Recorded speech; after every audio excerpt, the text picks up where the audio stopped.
Shri Swami Samarth 4 August दीप अमावस्येला प्रत्येक आईने मुलांवरून वळून टाका ही एक वस्तू. तर कोणती आहे ती वस्तू सांगते का? आषाढ अमावस्या तसेच या अमावस्येला गतहरी अमावस्या सुद्धा म्हणतात. गतहरी म्हणजे दुःख संकट हरणारी.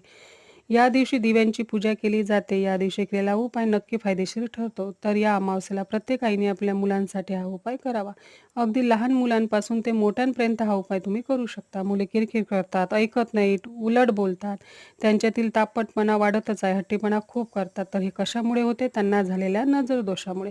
बऱ्याच वेळा लोकांना आपले चांगले बघवत नाही, तर हा त्यांना नजर दोष लागलेला असतो. तर सकाळी लवकर 12च्या आत मीठ न टाकता तुम्ही थोडासा भात शिजवून घ्या आणि मुलांवरून 7 वेळा उतरवा. आणि भात उतरवताना असे बोला, इडापिडा टळू दे. आणि हा भात नंतर तुम्ही छतावर ठेवा, म्हणजे पक्षी खातील.